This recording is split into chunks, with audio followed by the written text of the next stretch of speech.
মেঘ মুখর পাহাড়, আর আমি গোগলীয় বেথড় হরিপুর। পাহাড়ের মাঝে লুপ ব্রিজ পার করে এসে দেখো কিছু দেখা যাচ্ছে না, এত বৃষ্টি। লুপ ব্রিজ পার করে এসে একটা দোকান, ম্যাগি, মোমো, এই সমস্ত কিছু পাওয়া যায়। এই আন্টিটা বিক্রি করে এখানে।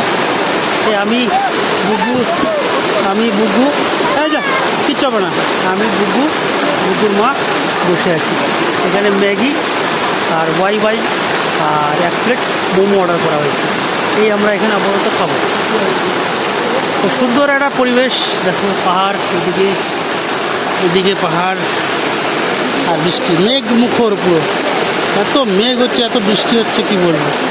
শুধু লুপ ব্রিজটা পার করেছি, ভাবছি একটা ভিডিও করবো লুপ ব্রিজে, সেটা আর সম্ভব হবে না। বৃষ্টির মধ্যে এসে বৃষ্টি থেকে সহ্য করতেই হবে। তো আর কি, কিছু করার নেই। যে প্রত্যেকের ছেলেকে বকেছে, আবার যাবা বলে বকেছে, কথা শুনেনি। বলেছিলাম আমি সাইডে দাঁড়িয়ে থাকতে, রোদের মধ্যে দাঁড়িয়েছিল, বকাটা আমার কাছে খায় না, আমি ভালোবাসি। ওর মাও শাসন করে, আবার ভালোবাসে। তো যাই হোক, বকা জবা খেয়েছে, এই যে এসে বসে রয়েছে।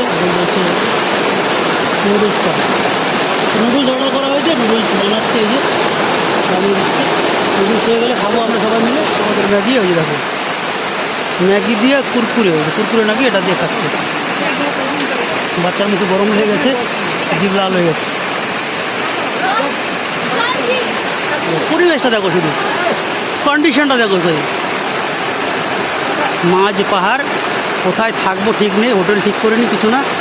এরকম বৃষ্টি সঙ্গে এই যে এরকম পরিবেশ, এক আলাদাই আনন্দ, এক আলাদা অনুভূতি, অন্যরকম এক ভালোবাসা। আর তোমরা এইভাবেই আমার সঙ্গে থাকো, সুস্থ থাকো। আর লাস্টে একটাই কথা, বাঁকা রাস্তায় কখনোই দিশে হারা না। Good bye.